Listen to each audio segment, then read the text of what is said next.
I'm going to do a quick talk this morning about the Sienna Miller and the BBC situation. I had a phone call from the BBC producer yesterday, no, the day before yesterday, or was it the day before yesterday? Something like that. Anyway, it had a really strong effect on me. I was okay talking to him, and then suddenly it's almost as if I felt something, some kind of energy, and as soon as he stopped speaking, we put the phone down, then I kind of had the message inside my head, you have to be depressed now. And it was like, I thought, hang on, this is like an old program running, you now have to be depressed. So I challenged it. And as I challenged it, I saw a part or an altar or whatever come up in my mind's eye. And that altar was really, really sad. And it told me it was called Mary. And its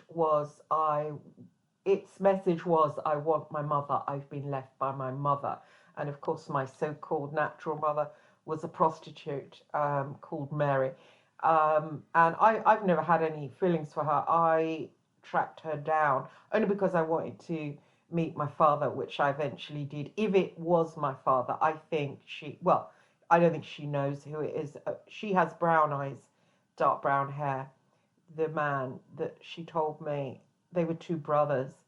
Um, when I met Tom, he had dark brown eyes and dark brown hair, and I'm a blue-eyed blonde. So genetically, it's impossible for them to make me. So anyway, and neither of them look like me either.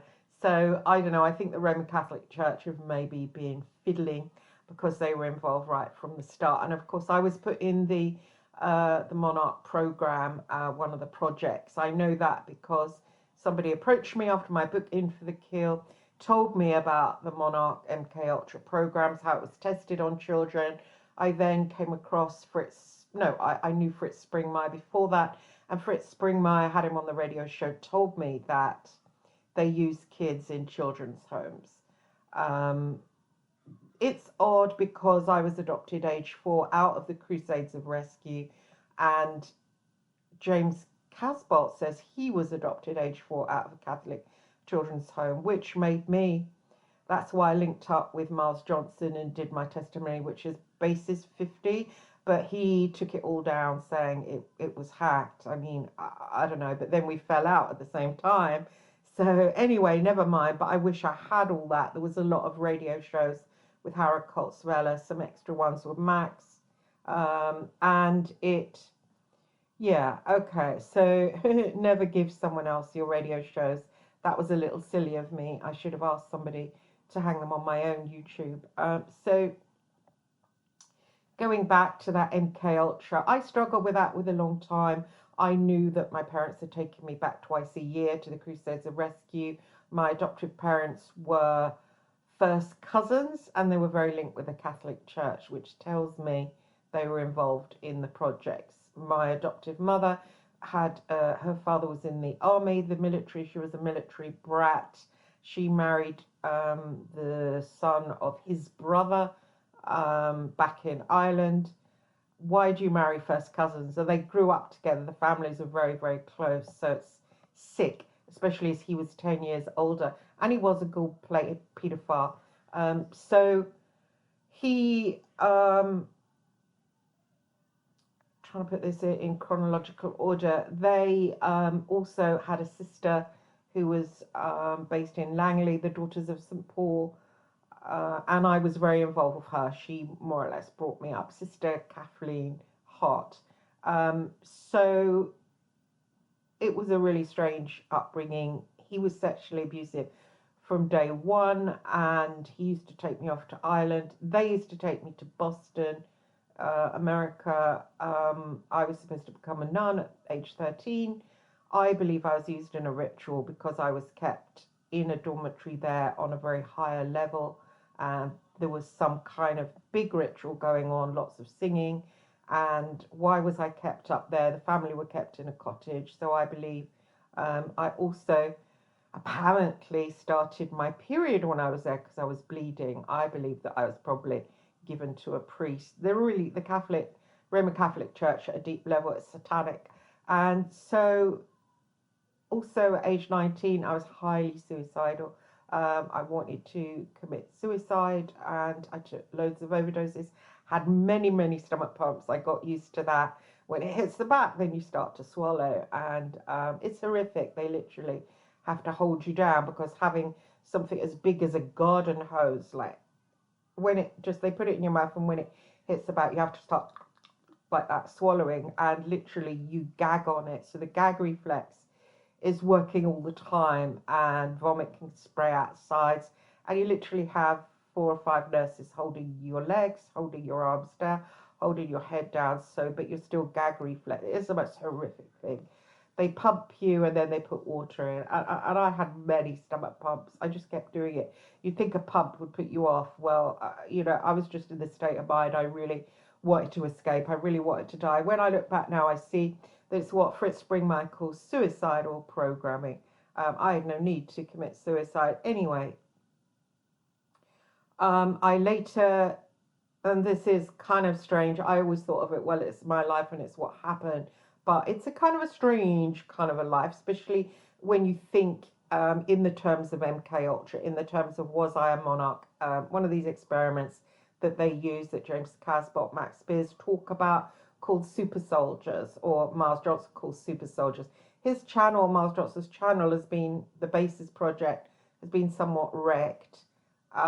Even though I was an experiencer, I had things to talk about when I approached Kerry Cassidy, even knowing Miles Johnson. Well, I didn't know him very well. I'd never been to his conferences, but I'd certainly talked to him on the phone. I'd certainly been Basis 50, and Kerry Cassidy just completely blanked me.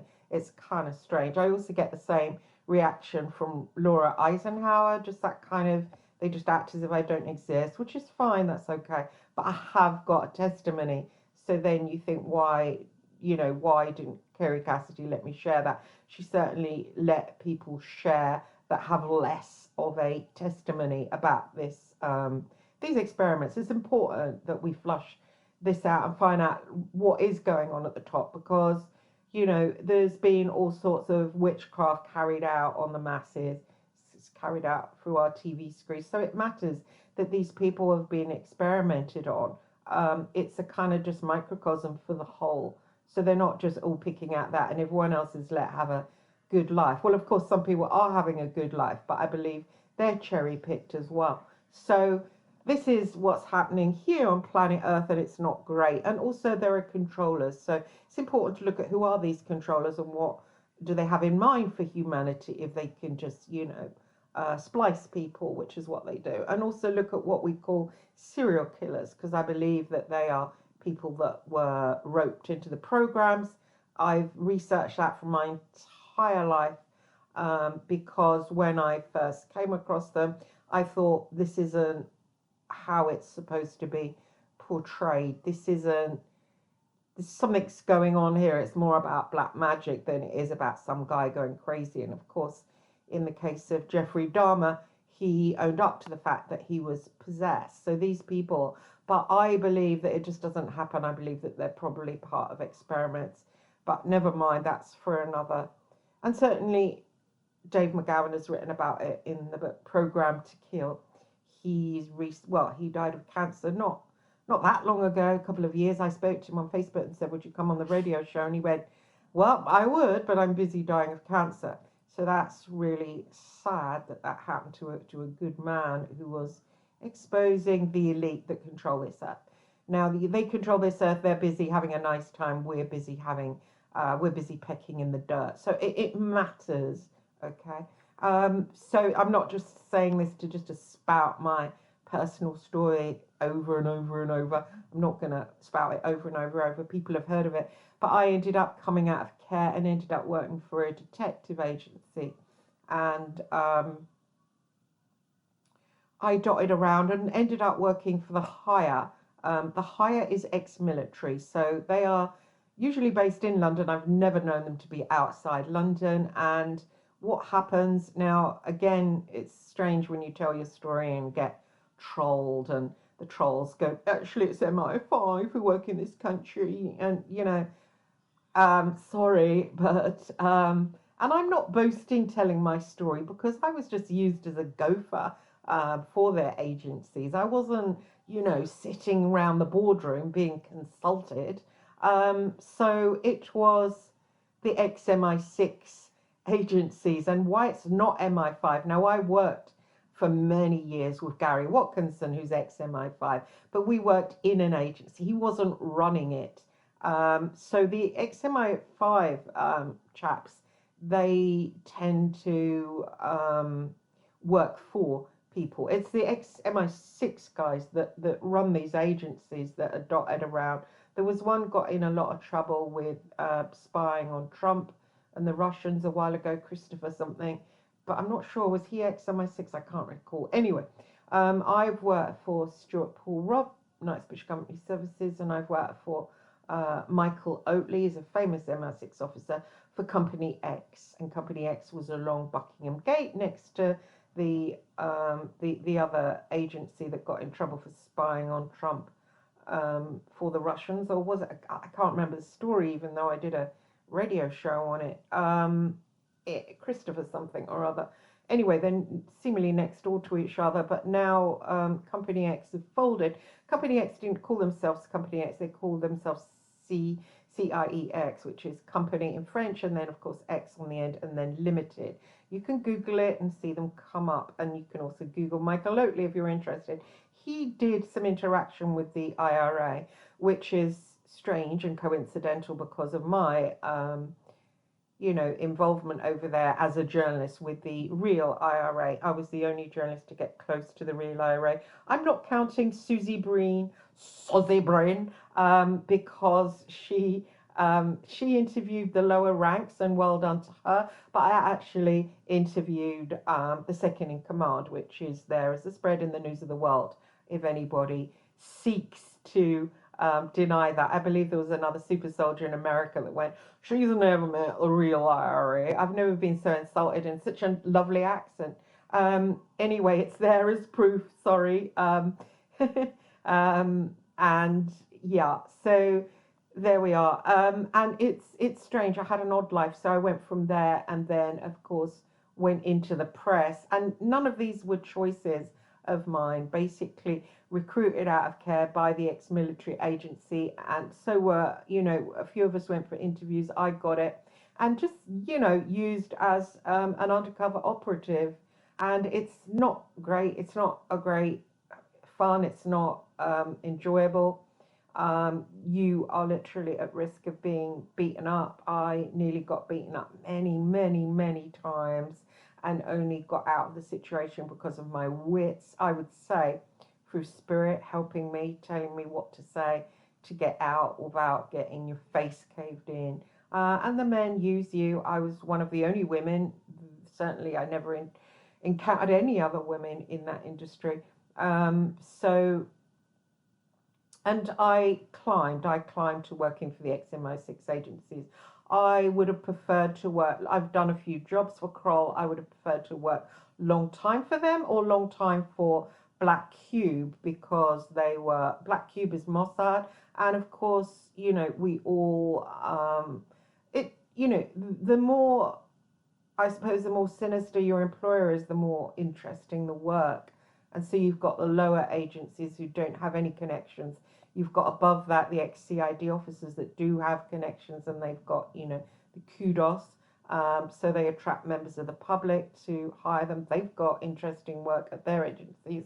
Above that, you've got the ex-MI5 officers end up working for the CID guys often. And then above that, you've got the ex-MI6 agencies. And then you have like Mossad and Kroll and Hacklight are another good one. And a lot of them, of course, hire the very senior cops that come out of, they're ex-head of flying squad, ex-head of anti-terrorist squad. They then go to work for the ex-MI6 companies on their board. So when I say, when I repeat about working for them, no, I wasn't sitting on the board with the men. I was used to do the dirty work, which is the dangerous work. And I did that for many, many years. And I ended up, after I had my son, stopping. At that time, I was working for Stuart Paul Robb, and he was about to send me on a job, and it was something to do with a nuclear plant in Scotland. And strangely, he worked for the Russian government, which was quite interesting. And he said, this job is dangerous. And he looked at my son. I have my son in my arms. He used to come everywhere with me. And he said, you might not come back for me. He said, firstly, you can't take your son. Secondly, you might not come back from it. He said, and I'm going to tell you that. Normally I wouldn't. I'm going to tell you that because of him. And I said, I don't want to do it. And that was, I think, the last bit of spying work I did. So, of course, then I worked for the newspapers, the News of the World. I worked for the Times. I worked for the Sunday Times on a freelance basis as regarding the Real IRA. And I worked for the Sun. Now, currently, the BBC are doing a programme about the Sun, and they're doing a programme about private investigators and the press. And they, people know my relationship with Hacked Off, how I helped them, how I got Sienna Miller the payout. They've tweeted about that. I've kept that. That's out there. But apparently, I'm to play the Cruella de Vil role in the BBC production. And I didn't know that Sienna Miller was going to appear in it. I'd just been told that, even though I've already done 3 hours of filming, another 3 hours. If I'd have known that, I wouldn't have agreed to it. Now, I say that. Now, I'm online as regards Sienna Miller. If you Google Ian Brady and Anthony Hopkins, the story will come up. Apparently, she was to play the part of me in the film of my book, Searching for Daddy. Now, I had a lot of film people come to me about my books over the years and asked to film the story of my life, but I always held back because I thought the whole story wasn't there. And then, of course, when I was approached by someone from the truth community after I wrote In for the Kill to say about the MK Ultra, suddenly a lot of things made sense. Then I met Douglas Dietrich. He informed me about lots of things about the occult, lots of things about off-planet control, and everything made even more sense. I never thought that I'd gone to see serial killers, both Ian Brady and Kenneth Bianchi, as an organic thing. I believe that it was an outside control, and also I believe the spying on the Real IRA was outside control. When I was having the sexual relationship with the second, I believe he's the second in command of the Real IRA, it was very dangerous to go down to South Armagh to do what I did. So it's not to be underestimated, but I went there not as me. I went there as Naomi, the altar. Now, I didn't realize this at the time. It was only after, Miles Johnson, Douglas Dietrich exposed it to me, and somebody, Louise, said to keep a book and a notepad of, your different parts. And I said, I always felt that I did have like something different. I don't lose memory. I don't have lost time like these serial killers have, like Jeffrey Dahmer clearly had to show their MK Ultra. I had continuous consciousness, but I had a different state of mind. And interesting is what Kenneth Bianchi talks about, having a different state of mind. Now, it's kind of a huge different state of mind. I remember going down to, and firstly, it's strange how these missions start. They normally start with books. The Brady thing started with a book, and so did the Real IRA. I had a book more or less put in front of me, read it, and then more or less you get the feeling, oh, I'm going to get somehow involved here. I had the thoughts, and I had put into my dreams that if I got close to the Real IRA, I would write this amazing best-selling book, this amazing novel about this journalist that falls in love with a Real IRA commander, yet they cannot be together. Now, actually, that's quite a bullshit premise for a book.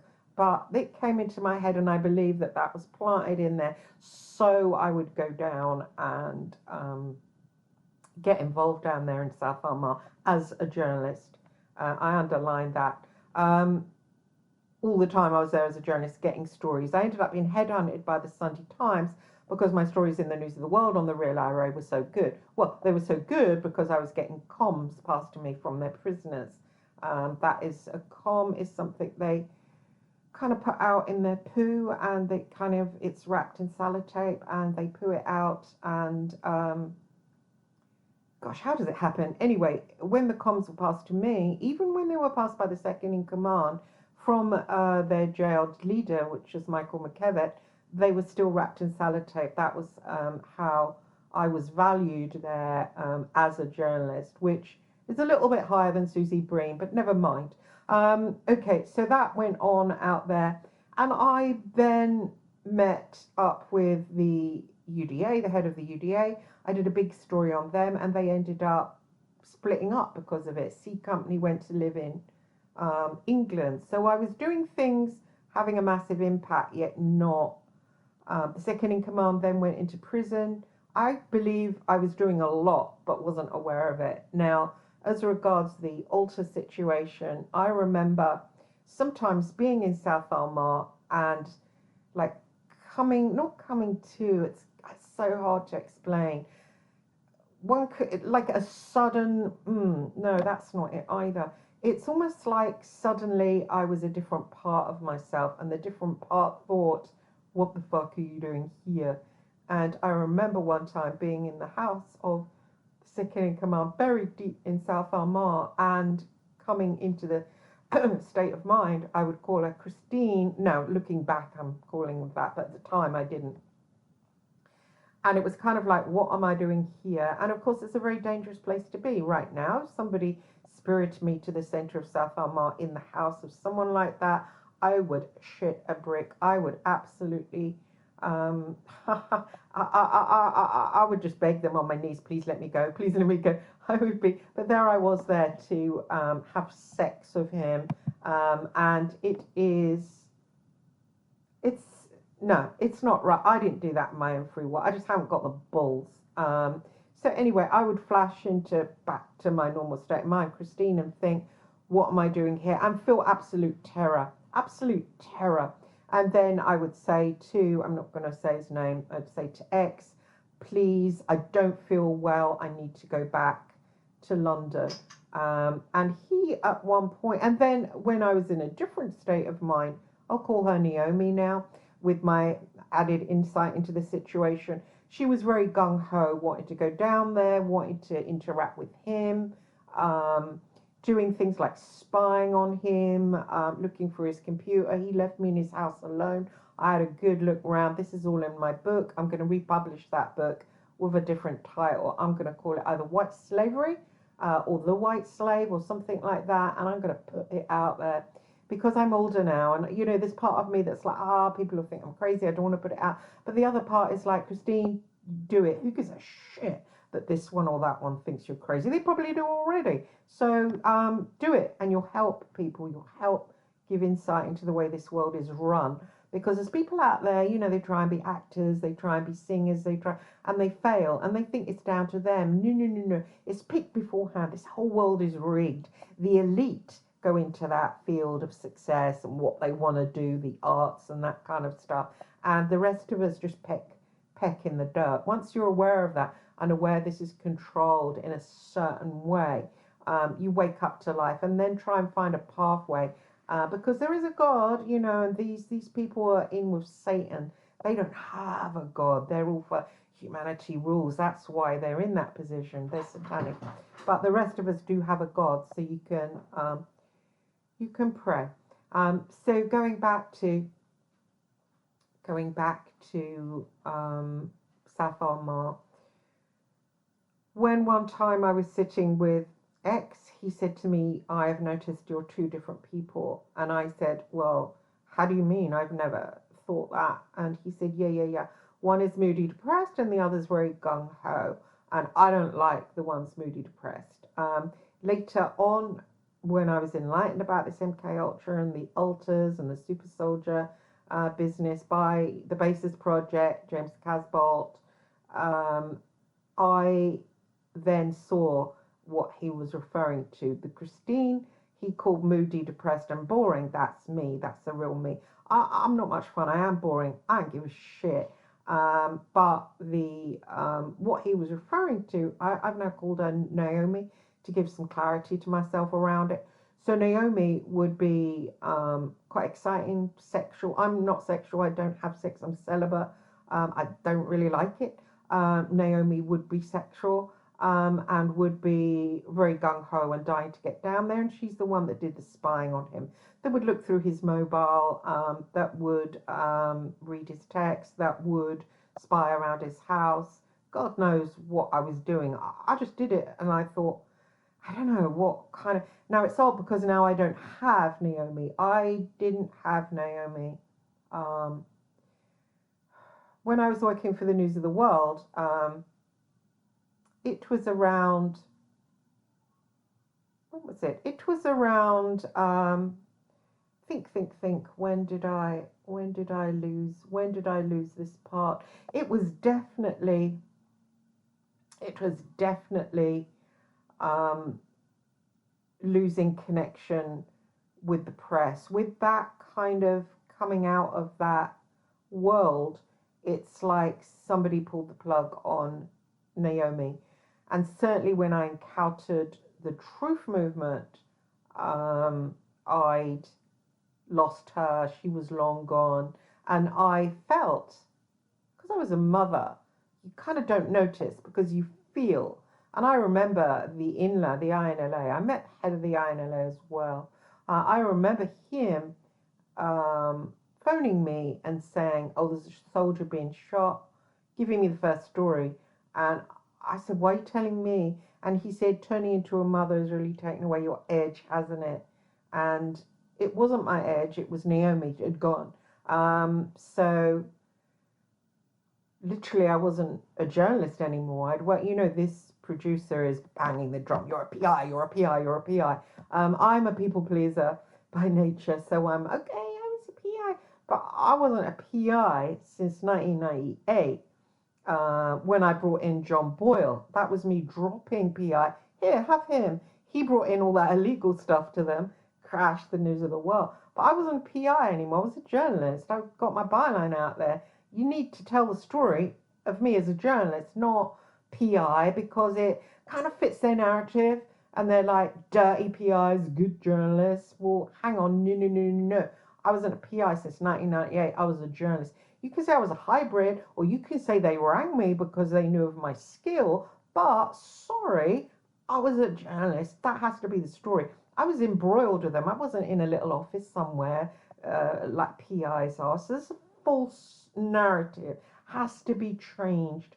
Now, there's journalists involved with the BBC in telling my story. One of them's Graham Johnson, and there's competing there. He was the investigations editor of the Sunday Mirror. So there's competing. When he came in there, they were literally having, and one of the journalists, Dave Dillon, resented it. He said, "We have to ask you how to do every story we're investigating." Well, I've been an investigator since I was 16. I had the psychic stuff helping me. Of course, I was better than them, but they resented it, especially the men. Now, because Graham Johnson is telling the story to everyone, he's twisting the narrative that I'm lower than I actually was. Now, when the BBC found me, the Alistair and Stephen, they were like, "We've heard of your genius. You can make a paedophile pull over in a car and get out so the Daily Mail can come and take a picture of him. And you did da da da da da." And I did a lot of quite stuff that even shocked me that I could do, because it wasn't me doing it, it was Naomi doing it.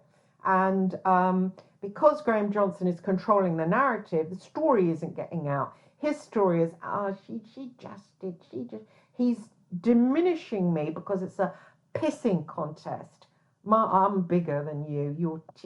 So he's telling a wrong story. Now, I got a hint of this because I read in the Palace papers where Tina Brown's written about me. She said, "Oh, Christine was a private eye who slammed the phones in sleazy London agencies." That's complete and utter false. Piss poor journalism on her part. Complete and utter. Slam the phones. I worked in the field and I worked for ex-MI6 officers, and you don't get higher than the agencies I work for. And then I turned the page And she said, I get all my information from my Virgil, Graham Johnson. And I thought, oh, what? So this is, and as well as that, because there's a pissing contest involved, it doesn't get to the story. Now, I don't, the BBC might not give a shit about that. I might be out there to play the part of the dumbass, which I think I am, because sometimes when I speak to this producer, it's like he can't hear me. It's like as a when I'm speaking, and they want me to fit a certain narrative. There's only one person involved that seems to want to get to the truth, James Hanning, but I'm kind of, I don't know, sometimes I think he's influenced too much by Hacked Off, but maybe he's not. Certainly his interview with me, the first one, was good. It was honest and good. So I don't know, maybe I need him around to do the other one. They've asked me to do a third. I'm in two minds, but maybe if he's there. And then I was thinking today, I had a dream last night, and I'd actually read a book. I'd read a book by Sahara Rose, Find Your Dharma, and I was wondering about my Dharma, and I had a dream, and in the dream I was interacting with my mother in the back garden of the house where I grew up, and she was very violent to me. He was sexually abusive. When I got to my puberty, they put me back in care. When I had to come out of care, age 18, and I went back there to live with her. Now, she hated me so much. She hated my sexuality because he was lusting after me with his eyes, and she obviously knew, and she was intensely sexually jealous, so hated on me. She wouldn't let me wear makeup. I had to cut my hair in a certain way, couldn't colour it because my hair's mousy as hell. Couldn't wear makeup, couldn't see friends that I had known in the past. So that was when I became suicidal, and I took numerous stomachs.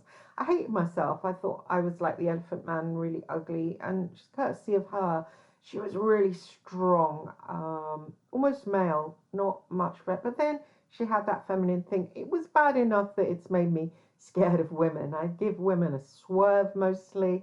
If I interact with them, it's mainly tomboyish women. But they never fail in letting me down at the end. I always find that something sadistic going down. Often I boils down to they're envious of me going on the TV, going on the radio, and you think, well, hang on, haven't I paid a massive price for that in my life? For that. One of them did come out and say it, Julie, oh, I didn't get asked to go on the BBC radio. And I'm like, well, I've lived quite a battered up life, and I'm not happy often when I'm interviewed because it's about stuff that's hard for them to believe, and they come to their own conclusions, such as why you visit a serial killer, da da da da da da da. And so it's not something that brings me joy. I'm not going on there as Elizabeth Taylor, aren't you a great actress? So, but she said she expressed the jealousy, and then she said, it's strange, isn't it? They let anyone on the BBC nowadays. Normally, you had to have a proper speaking voice, and it's like things like that. And I stopped seeing Julie. Things like that. And actually, my son, when he was a little boy, we went out with Julie to Kew Gardens, and he said, "Mummy, Julie doesn't like you. She doesn't mean well by you." And it's like, I knew that anyway myself, and that's normally what happens with me and women. So I tend to reel myself in. And then sometimes when I'm interacting with them, like a friend I had called Ash, who helped me through that when I was made homeless. And, I end up like so battered from life because I'm a targeted individual, and my life is like constant getting water from the bottom of the ship and throwing it over. And people say, what do you do all the time? Just constantly putting up with shit from various directions. And life becomes very, it's hard because you think, well, where's the joy? Where's the fun? Where's the laughter? And so at this point with the BBC being pitted alongside someone from the elite, Sienna Miller, someone who's had a massively previous life. If I was black, I would pretty much been pitted against her. I'd go off at this point and join one of those black power movements that talk about blue-eyed devil, and I would be a speaker for them. That's how bad it's making me feel. It's making me feel bad. She's being put forward as the good angel, the Cinderella, and I'm the ugly sister who did something to hurt her. Now, when I was given that job from the Sun, my first thought was to protect her. It was about pregnancy termination. I thought they shouldn't know that, and I still even feel uncomfortable even saying it because it's someone's private business. It's been out there now in The Guardian, so I don't suppose it matters me talking about it, but still I feel uncomfortable. Something intensely private. They knew that now the BBC aren't going to tell this part of it because it involves upsetting Rebecca Brooks, and we mustn't do that, must we? But anyway, she knew this thing. Where did that information come from? We have to ask ourselves. Again, the BBC aren't going to ask that. They don't give a shit. They want to target, I'm the bad guy. And they don't want to hurt Rebecca Brooks. They never hurt people that are middle class. Phil Hall just desecrated me on the front pages, called me the daughter of Ian Brady. I'm not. I was born in goddamn London. And he, and also a publisher then did that later on and didn't pay me for the hard work on the book, didn't receive a penny bean. He later died of stomach cancer, and I think it was because I said the money from that was pledged to the victims, Brady's victims. And Brady, coincidentally, was no, you shouldn't pay them, they're bad people. It's like, what? There's been a documentary out there going to be on Brady. They rang me. I interacted with them, said what had gone on. I don't think I'm going to be in it. I don't think they. It's strange. They want you to say certain things, but when you say, actually, he's not scary, actually, he's very boring, they don't like it. Now, if I'd have said when the producer rang me, he's terrifying, they were like, yeah, yeah, yeah, yeah, yeah. We want you, we want you. But I don't know whether they want me or not because I'm like, he's not interesting, people. It's a gin. But they just don't want to hear that, these TV people, because the Netflix and the Amazon, they want this blood and gore, and serial killers are so scary, they're so terrifying, aren't they? Like sexy. It's like it's bad. It's a demonic, satanic agenda. Never mind. It's jinn. It's a jinn that does the killing. They're just very, very one-dimensional, very, very boring individuals. The only interesting one I've ever met is Kenneth Bianchi, and that's because the jinn is still there, okay? If you take the jinn away, you're left with Ken. You're left with as he calls it, I'm just a regular guy. Well, he is. He's a regular guy. He talks about boring things. He's very, very, very regular. The sort that, if he lived along the way in the flats, you'd avoid him because you think, oh God, what is he going to say? And the weather's all right, isn't it? Yeah, what do you think? Where are you going today? I'm going out somewhere. Oh, are you going? What are you doing then? Yeah, anyway, bye. They call them high dominance, but actually that's a misnomer. The jinn is high dominance because it doesn't like humanity. They themselves are pretty actually low dominance. See this bullshit written about them. A lot by Colin Wilson, who I knew, and went to see him one time with a man who he knew was an alcoholic. I told him, Steve, and came in there to his house, and he gave Steve a bottle of wine. Yes, even though I told him he was a violent alcoholic and was on the wagon, but that I couldn't leave him because I was in love with Steve. He handed him a bottle of wine, said, oh, go down, the chalet's ready for you. Gave me a look. I mean, he's again, I feel it's a pissing contest going on in somewhat. I visited Ian Brady. He couldn't get in to visit Brady. Sometimes men don't like women that they sense they've a big penis because it makes their penis feel smaller. And I've come up against this constantly in my life. I believe that Phil Hall desecrated me because he came up against that feeling. Again, there was a lot of jealousy over getting in to see Brady. I had to sit there with Brady, who was one of these people that you avoid. So I had to sit there literally for over an hour on one occasion and put up with, did you wait at the bus stop? Oh, I like to read books. Do you like to read books? Conversation with somebody that you're dying to get away from. Now, people who are making movies, documentaries on Brady, they don't like to hear that. No. It is it's horrific meeting Brady because he's so boring, and you have to tolerate sitting there with somebody like being stuck at a bus stop with a little old man who's never had done much in life, bit of a tortoise. Brady's a tortoise. He's a tortoise. Hasn't even got a shell. You just got the little bit in the middle. So this is these people, and going back to, I kind of lost the thread with my. I'm telling my story because I believe that MK Ultra. I believe that they're made in satanic rituals as children. They're often in borstalls, long stay hospitals, always adopted, always fostered. I believe they're adopted by generationally satanic people like mine. They were generationally satanic, tied to there's a lot of church involvement here. Even with the Jeremy Bamber shootings, when he supposedly flipped and shot his whole family. Well, why was he telling his girlfriend before, I think I'm going to shoot my family? Because he didn't want to. He didn't always guff about, there's always writers as well that are demonically charged that come forward to tell the story of these people. Well, no, they tell the agenda that the real culprits want you to think.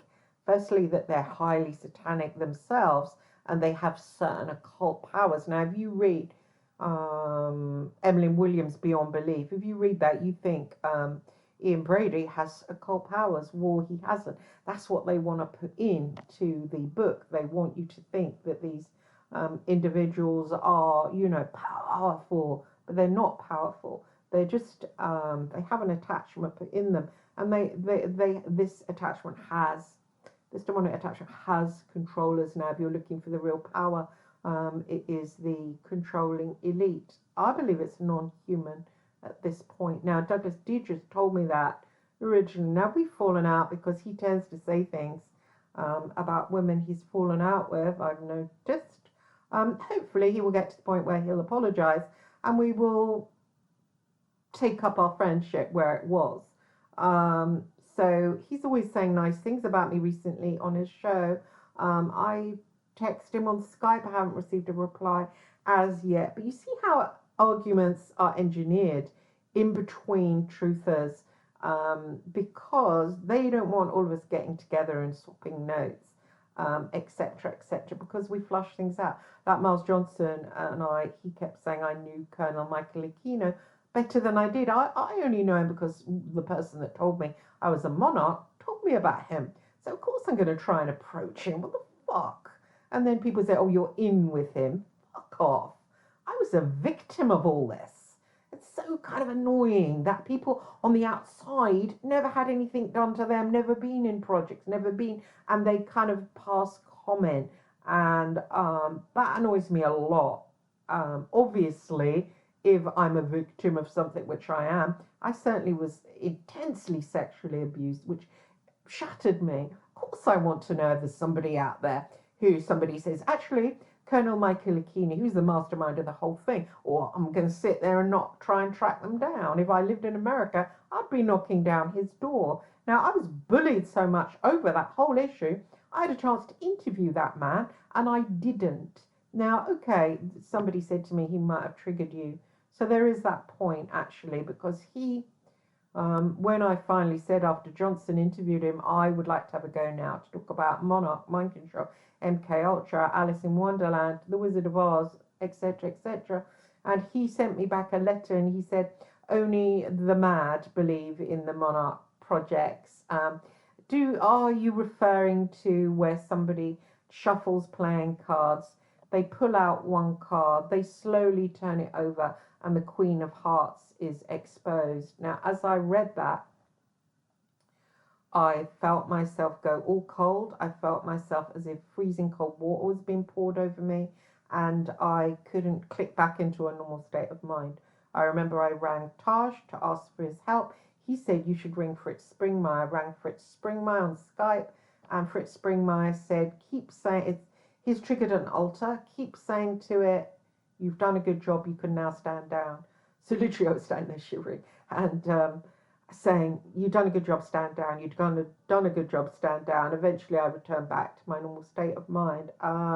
So the person that told me not to interview him, that he might well trigger me on air, is, yeah, probably I should thank them. Which kind of takes me back to the BBC guy, because he triggered the shit out of me and literally triggered, um, he triggered a part, which is the same as Colonel Michael Aquino did, which is why I've been asking over and over again the question about the BBC. Now, this is what they do. The people that are coming forward and so-called truthers, um, there's arguing, infighting, and the infighting makes them shatter and go different ways. I could have a really good yarn now with Douglas Dietrich. I've come forward, learned a lot, become aware of a lot since we last spoke. Therefore, our current, if we had a conversation on air, it would snowball and it would be a good conversation. But about the occult now, and how it operates. But of course, there's the argument there. I, at this point, could, if there wasn't an argument there, speak to Miles Johnson about the BBC. Now, he knew a lot about the BBC, who they were, what they were, occult-wise, okay, occult-wise, not in other ways, not Jimmy Savile this, Jimmy Savile that, no, in occult ways, okay, because it's important for me. When the BBC producer rang me yesterday, no, the day before, geez, I can't remember, was it the day before, because it's made me ill, actually, it made me ill. I had that, same as talking to Aquino. And again, if I could only say this to Miles Johnson, he would enlighten. Do you see how arguments are arranged? And so,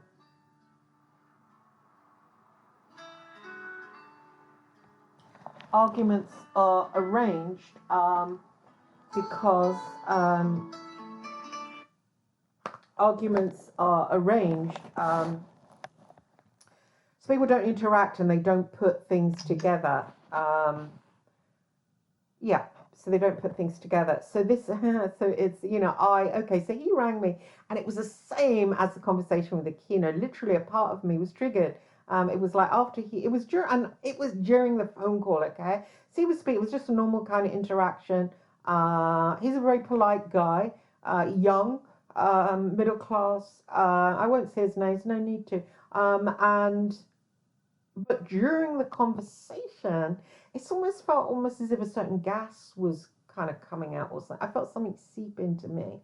So when I was watching that Jeffrey Dahmer film on Netflix, I felt that seeping of something. I think it's an entity of some kind. Anyway, I felt that kind of seeping, and there was an exchange, and okay, and the phone call ended, and I felt a kind of seeping of like a kind of massive sadness. It didn't feel organic. It wasn't coming from me. And then the thought, now you should be depressed. And I thought, whoa, fuck off. This is pro. So I challenged that. And I said, no, you're programming, back the fuck off. And what is going on right now? So I tried to see it. And it was a part of me, obviously a shattered off part, that came forward. And it was coming from that. I should be depressed now. And I challenged the part and I said, whoa, hang on, you don't need to be depressed, you don't need to feel that, you've been triggered, snap out the trigger, you're a part of me, come back into the fault. And I felt a gushing of love out of me, and I loved that part that had suffered. And that part said it was called Mary. Now Mary was the prostitute that had me. I won't use the word mother, it's just ridiculous. The prostitute who I came through, and remember I interacted with that person. That is a real turd of an individual. It really is. That individual said really bad things to me. And wouldn't tell me the truth about my father, which I suspect it as a priest. Now, there was a priest very involved with the family and very involved with the adoption. I suspect that. I suspect this is a blonde-haired, blue-eyed priest. She was 13. I just think it's weird to kind of believe there was a 13-year-old Catholic girl out shagging every road mender there was in the street. But maybe, I was told she was a prostitute. I was told my father was a criminal. found out that they actually meant that. You got to love the Catholics. They meant that because he was older and she was younger. Um, for ages, I thought he was a bank robber or something. Anyway, so going back to, and of course, Phil Hall made the most of that by saying, "Oh, you thought it was Brady? Yeah, well, like for 5 minutes." But then he made that a front page and ruined my life. Back then, that's another story. Doesn't matter compared to Sienna Miller, what I went through with the press. There's no comparison. It literally has affected my child. It ruined my marriage with John Fish, the son of Sir Hugh Fish. Sorry, I was going to get married, but that ruined the chances of that because I had to tell him because his father was important. So it's smashed and desecrated my life. And for the BBC to say, "Oh, poor Sienna, she was in the paper over she was pregnant," compared to something which was a terrible lie and destroyed my life, and somebody did it willingly, had used me for sex in the south of France, dropped me in a brothel. So this is what happened to me with the press. So to compare it to Sienna Miller's, "Oh, she was pregnant," and then to ring me and say, "Oh, she's getting over it now." Mate, she's in the back of the Tatler magazine with a toy boy laughing her tits off. Don't tell me, "Oh, she's getting over it now. She's in the wheelchair." I mean, it's a lie. And I believe if he thinks that, he's going to portray it out there. And because of what I went through with the hands of the press, which is horror, which has rebounded on my life and my son's life. So you can't tell that story without telling what happened to me. He won't let me show that front page. Graham Johnson has hijacked it. Well, Graham, I can get another copy, actually. I know someone who's got a copy, so I'll have that in a few days. So you can hijack it all you want. It's not the only copy out there. So they don't want to tell my story. They don't want to tell. The only one involved in that who wants to tell that is Heather Mills. Why? Heather Mills is a really good person. She's not in the program, sadly, because she's a really good person. Going back to the producer and his effect on me. So this altar, whatever, shattered part, came forward, and I kind of integrated into me as you're supposed to do, and I wondered why he triggered that. Now I've been drinking beer, but not great amounts, but I don't drink normally. So it's kind of weird. I don't know if that is something that part of me needed. It's bad for the kidneys and the liver, so I certainly don't want to do it. I'm also, after having the dream last night about being in my Dr. Parent's garden, and there were exercise pads at the back to write on, and I was looking through them. A lot of them were taken up by my son's writing, some of mine, and there was an empty exercise pad. And in the dream, I felt very, very excited. There was an empty exercise pad, and I said to my mother, she's now dead now, my adoptive mother, who was pretty damn nasty to me. I said, I need to write down my story. And then I came out of the dream, and then I wrote down the dream, fully awake, and then I realized, hang on, I'm not going to be in this third dimension for a great deal longer. I'm certainly in the winter of my life. I'm glad. I actually physically have a physical loathing for the third dimension because I've suffered so much here, so much, and continue to be targeted. If I can find out, literally get the controllers, nail them. I think they're non-human. It's my thing that I want to expose them.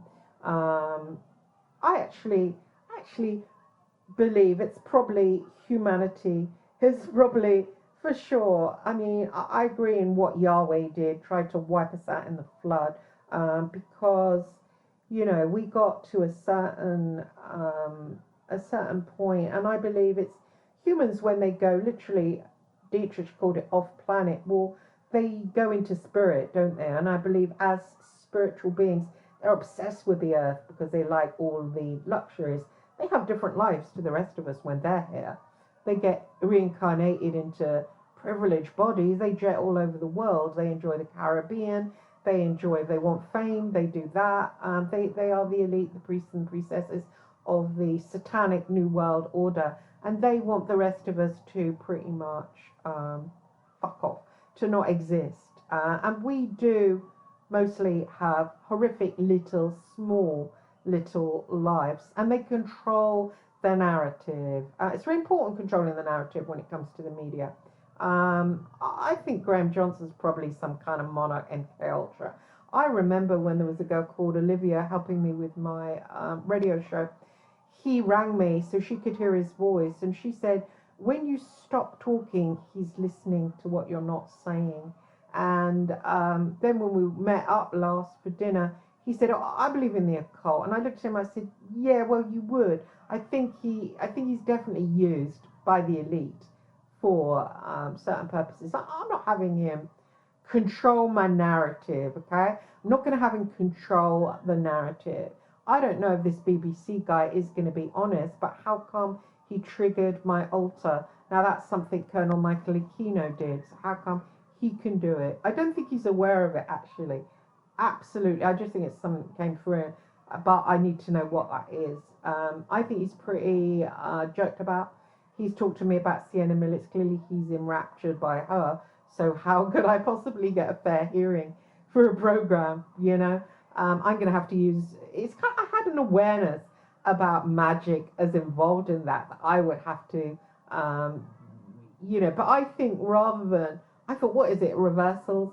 And I thought rather than that, and of course, on some people that are targeting the shit out of you, you have to use the reversal. But as regards that program, I believe that I have to pray around it. Now, I've had that spiritual message come through quite a lot recently. I work with different angels, Uriel and Shemyaza. People think they might not get on together, but what do we humans know about these angels? And they are connected with Yahweh. I have had a lot of luck with Yahweh, like when I was going to be homeless and I prayed the Psalms. That again was a song of praise to Yahweh, and he stepped in. Shemiaza stepped in with the issue with my car when I was on the floor and going to resort to all sorts of stuff. So that again is connection to Yahweh. So I think in this instance, regarding this whole situation with the BBC, I think I need to bring Yahweh to bear on it. They certainly, the people that are involved in it, aren't connected to Yahweh at all. I know sometimes the New Agers say Yahweh's bad, but he's a god of some kind. If you don't like him, fair enough. But please don't say the elite are in with Yahweh. Now, the elite are what's known as satanic. Okay, satanic doesn't mean a little being. They don't worship a being. Okay, that's they don't worship anybody. They worship humanity. They worship themselves. They are the immortals. They are the gods and goddesses in their own little minds, but they are made of clay. They are not made of fire. They are not made of God. They are low beings. They are just a monkey that's come to life and has got out of his pram. And if only Yahweh could have wiped them out, then it would save what it brings in to suffer. I believe that all the humans that are connected with the Fey world, all the humans that are connected with Shiva, all the people that are connected with Odin are being totally smashed. I mean, the Romans came to these lands and killed out the pagans, and they've got us all believing the pagans are evil, though they were praying to demons, or what the fuck. No, we were praying to God, actually, the Druids, God, but we were just using magic. They didn't want that, okay? They didn't want that. And they didn't want, the Hindus are very close to Shiva. Shiva's a benevolent God, not obviously the creator, but all creator of all of us, or whatever, Atma or whatever. He's not, these are gods that we can all interact with. I believe that there's a whole war against people that are truly connected to God here. The elite, okay, you call them satanic. So the word satanic, shaitan, attack on God, attack on the Creator. It's humans, okay? Please don't get it confused. Now, I was massively confused about this for a long time because people kept saying, "Oh, they're Satan worshippers," and I was like, "Oh, I don't get it. I don't understand it. Why do they start loving Satan?" I saw Satan as like a being. No. There is Lucifer. Difference is kind of demigod. These people aren't Luciferians, the controllers. They are literally for humanity. Some of them probably on some level they realize that Lucifer, fell, and of course they might, try and interact with Lucifer. But I believe firmly in my heart. I mean, you get people like Ia Coeting interacting with Lucifer, J.S. Garrett. I mean, are they the controllers of the earth? No, they're not. So looking at the elite, the control. In fact, Ia Coeting's been very targeted by the controllers, the BBC. He had a channel on YouTube that was destroyed literally by the BBC. And he was I don't interact with Lucifer myself. I interact with Shemiyaza. We don't know much about these beings. Really, you can't really say. But of course, Yahweh and Lucifer apparently had a fight. I've gone into groups on Facebook and talked about Yahweh to people that are Luciferians. They go crazy. You can't mention him. It's like, hang on, and Ia Coeting says this. He's an intelligent man. He says, about Yahweh and how we don't really know what went on, and etc., etc. So this is what's going on. It's actually humans, the elite, who love the life here because they hog it to themselves. All the arts, that's where you get a girl in a council house can sing a little heart out and she's brilliant, and you get Adele, who's obviously one of the elites, who gets it's a lot of people have the same voice as that in a council house.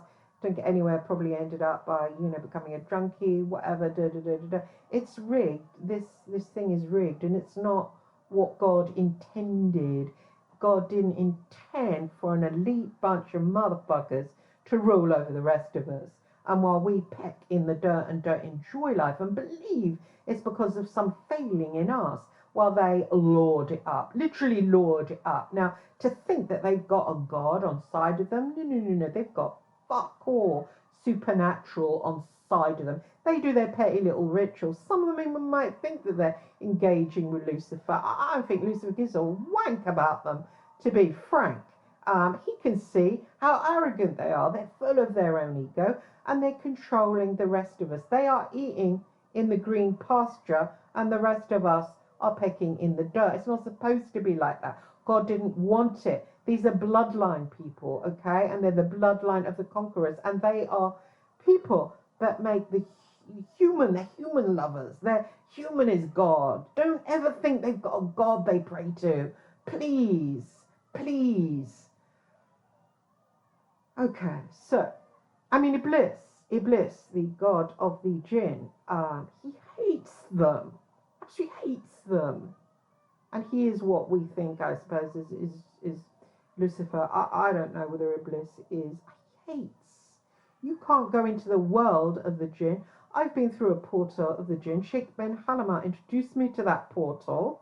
And I went through it, and I was told by the gatekeeper, this is astrally, by the way, I was told by the gatekeeper that I could not enter. He turned me into a spider in the dust, in the desert sand, and said, you can enter. The portal was in the desert. You can enter as a spider. I said, I can't see anything as a spider. Change me into something else. He changed me into a bird, and I flew over the different parts of the jinn. And I met my jinn. I now interact with my jinn. I call him Harold. I've written about it again in my book, The White Slave Trade, which isn't out yet. I obviously can't find a publisher. The publisher's the elite. I'll have to self-publish. Doesn't matter. So the jinn. We all have a jinn. You can interact with it or not interact with it. It's a little bit like on that film, The Compass. They portray that as an animal. It's not an animal, but sometimes the jinn can shapeshift, okay? So jinn are there to help us. We in the Western world call them guardian angels, but they're not, they're jinn. Okay, so I wanted at one point to meet the Iblis, and I really passionately wanted to meet the Iblis. I was in a really dark mood, and I just don't like this third dimension.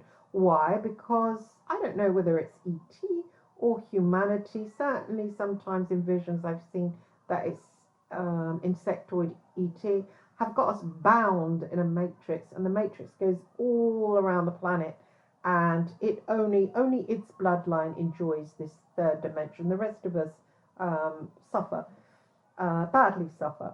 And it's only going to get worse. There's going to be a nuclear explosion, I would say, in Ukraine, and that's coming, and that will terrify the shit out the rest of us. That will terror even the people that are not, obviously not the elite, because they have wisdom around this. They know that it's happening, like the rest of us are going to be like massacred. But first, because they eat our misery and our pain, they know once that nuclear hits and the rest of us witness it, that we will fear that we will be the next, and so we won't live in a state of love or a state of joy. We'll live in a state of misery and fear. And those of us that have been targeted, for us, we've lived like that anyways.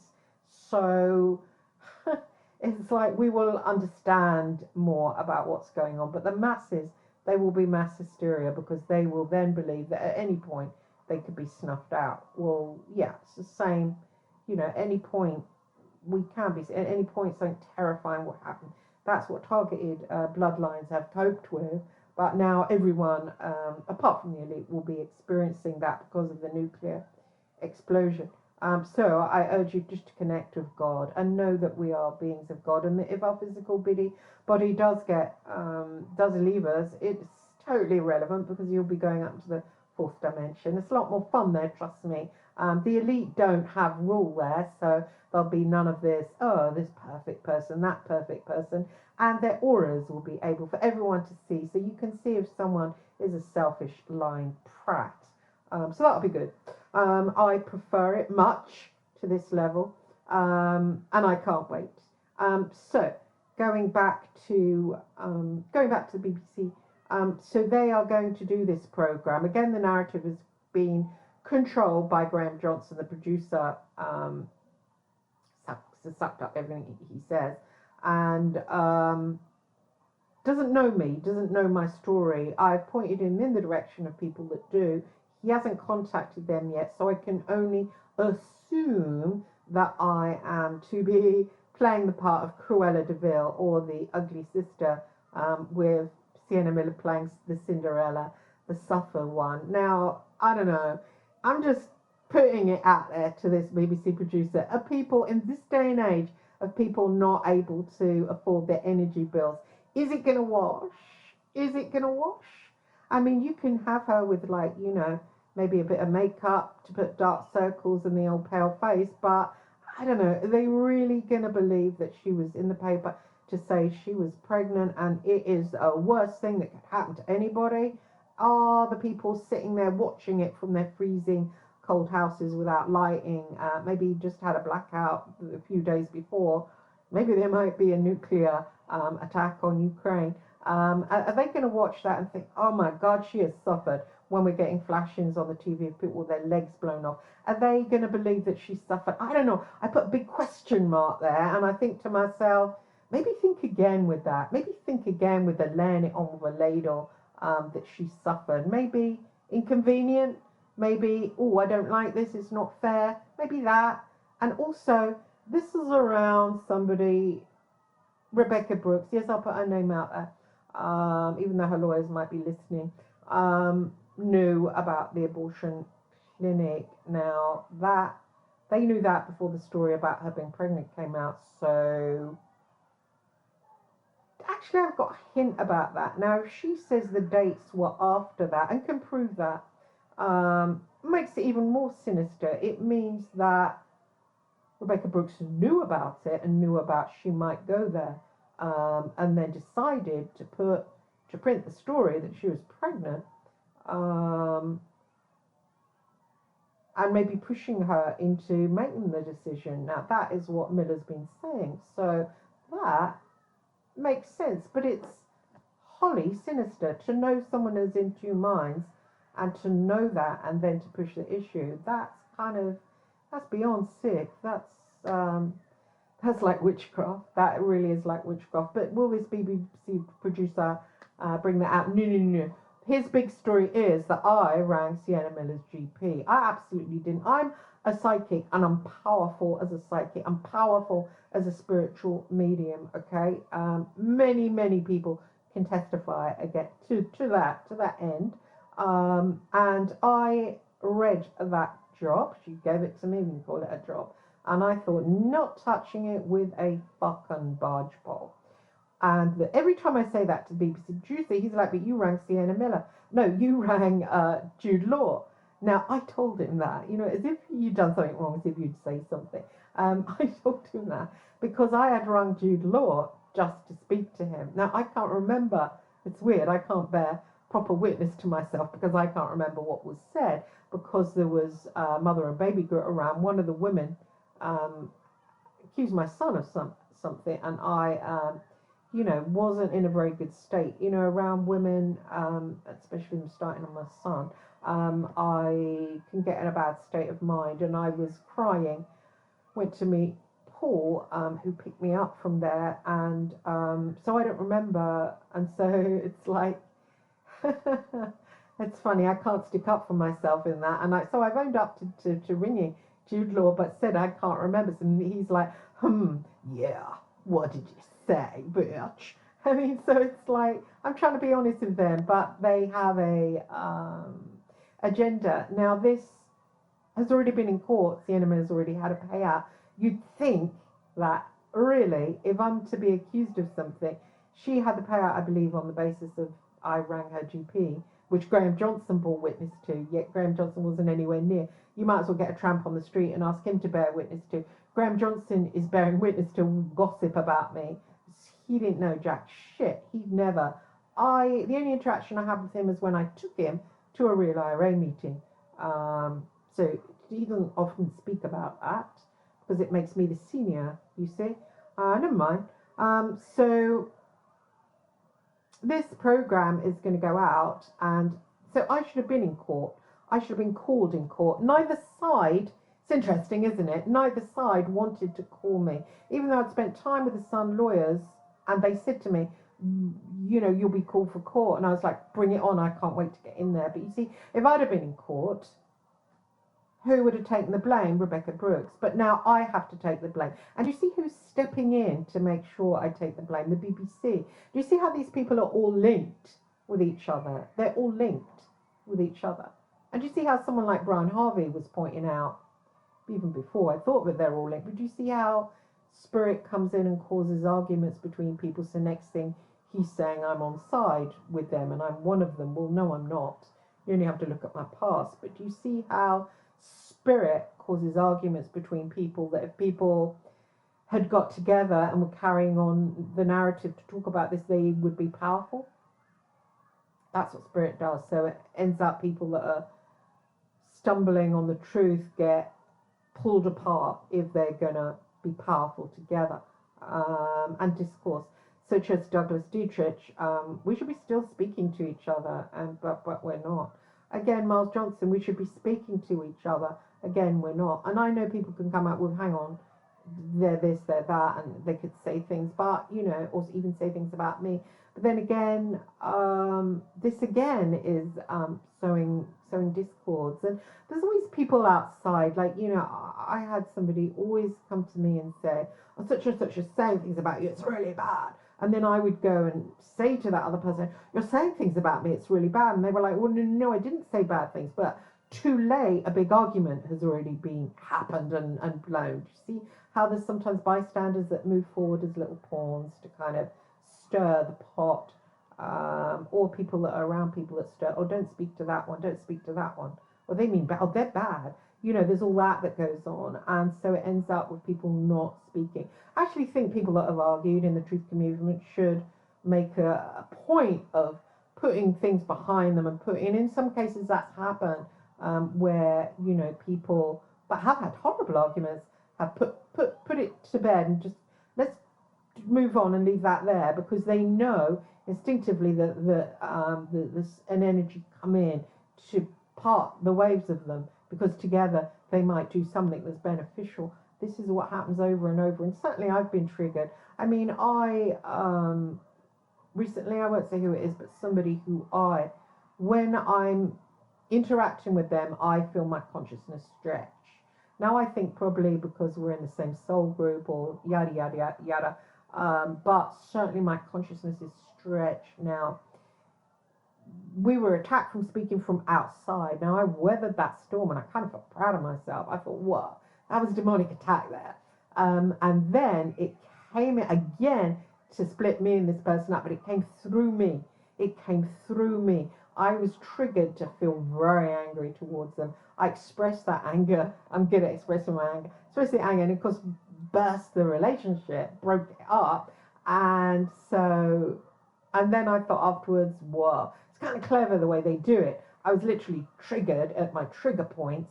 I have trigger points. One of them is pride, pride. I get triggered in my pride and I can explode and ruin a relationship that is beneficial to me. And it's the demonic, but I believe it's the elite, the controllers of this place. They have all that going down. This place is sewn up by this kind of matrix. Think of it as a massively advanced tech. And anybody that is doing anything connected with the Creator God shows up as a blip, and then they get played in various different ways. And this just happens automatically with their tech. It's, the AI, and we are so nailed down. There literally isn't an escape route now for us here. And it's end times, and, it's going to be chaos, it's going to be massive chaos, and it's only going to get worse. People see it and think, oh, it's bad right now, but it will be solved. No. These, whatever it is, have control, and they don't want masses of us here, so we're going to die. And it's not going to be pretty, everything that's going to go down. First of all, they want us in misery and fear, so they can feed off that. And then they're going to have their ruler descend here. And again, okay, it's become a supernatural being, but it came from humanity. It came from the creation of humanity and this giant ego. The ego is wrong. The ego is a monster. A monster was created and it got infected. And this is a state of humanity. And these elite bloodlines, they're completely evil. They're completely cut off from God. And they have control here and they enjoy it. They absolutely enjoy it. Life to them is a smorgasbord. It's their playfield, while the rest of us peck in the dirt. And just literally now we're pecking at each other. And it is a sorry state of affairs, but I believe that God can't step in at this point because they've got too much of control here, but God exists outside these realms and we can reach them through meditation when we go to sleep in the astral realms, and to call on God and to keep God close, and whatever form, whatever outpouring he takes, it could be an angel, it could be Shiva, it could be Yahweh, whatever form resonates with you the most. Or even you could just say the word Father and hold your hands up, palms up to the sky and say Father, and then you start interacting and miracles will happen in your life. And above all, you'll be protected. Now, this thing with the BBC, I feel totally under attack, probably because I am. I have to play the ugly fall guy. That's fine. Go for it. As if I haven't played that before, as if I haven't played that role. I don't mind. Sienna the angel and me the devil. What are they going to say? Visit serial killers. Look, man, she's well evil. Fucking bring it on. Bring it fucking on. Because, why? Because I've God on my side. I know that because I was helped through the homelessness. I was helped with my car when I was at my wit's end, and I've been helped supernaturally, and I'll be helped through this. I know I will. So the plans they're making for this, they need to think again. But what the point I was making this video for, the point I'm making it, I had the thought of talking to this BBC guy. Says, I want to know you, I want to share your truth. I had the thought of talking about MK Ultra and Monarch slavery, and because I didn't want to work for Rupert Murdoch. I knew it was evil. I didn't want to buy a house from that. I didn't, which has ended me up homeless. But I could have benefited from working for him, but I didn't want to benefit from working for him. I was definitely controlled to bring in that hacking with John Ball. I didn't want to do that, and literally I felt something come in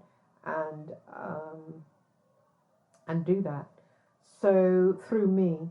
So I want to talk about Monarch Mind Control. I want to talk about having altars. I want to talk about being used to go to South Armagh to have sex with the second in command of the Real IRA. I want to talk about that on the BBC. So I want to put it out there for anybody listening. Do they think that's a good idea or a bad idea? I suppose the worst thing that could happen, people think I was insane and I probably would never work again. But the other thing is, I'm never going to work anyway because they're going to portray me as an idiot that did loads of really, really retarded things that nobody with a brain would do. But Graham Johnson's controlling the narrative. So if he can get me, she was just shit. She was just shit. She did loads of stupid illegal things. Yeah. You did illegal things. Well, no, I used my brain, and actually they weren't illegal. So, as far as I know, lying or subterfuge or whatever to get a goddamn story, a lot of times criminal stories, wasn't all about fucking celebrities. A lot of the time, some good stuff, man. A lot of the time, you're using creative imagination. He can't handle that, not for a minute. He has to make me a dum-dum that was doing illegal things and didn't use her brain because she's a dum-dum that worked for sleazy London agencies. Mate, you can't do that to another human being. I tell you that now. There will be masses of karma, and you know what? I will make sure that karma will bounce back.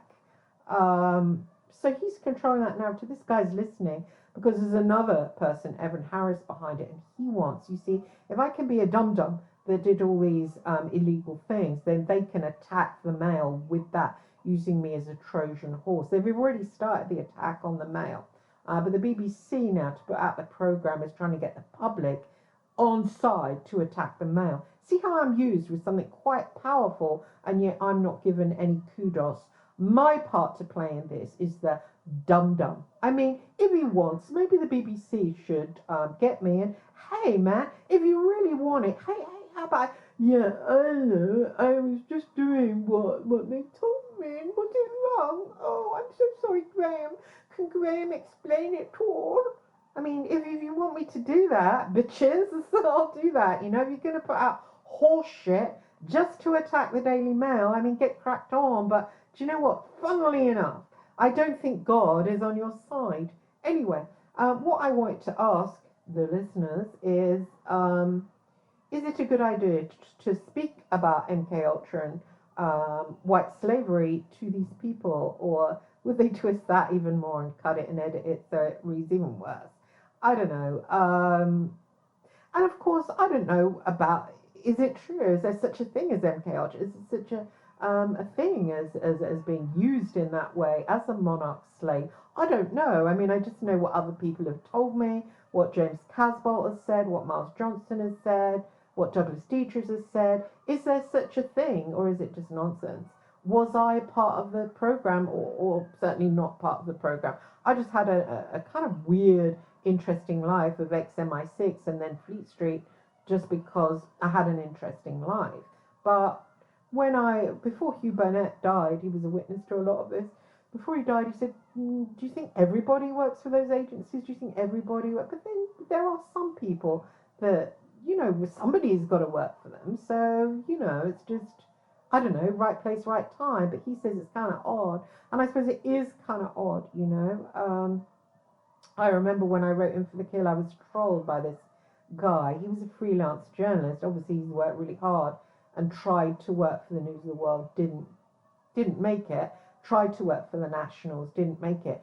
And he was like, you never worked for them, you never worked for them. You've Googled and looked up the name Greg Miskiw, and he put masses of energy into doing this. It's all over these different websites. He put masses of energy into doing, you just Googled their names. And it's like, what the Fuck. 1 second. I'll just end this now. I've got a call. Hi there. Christy, Hi there. hello, you alright? Yes. How are you?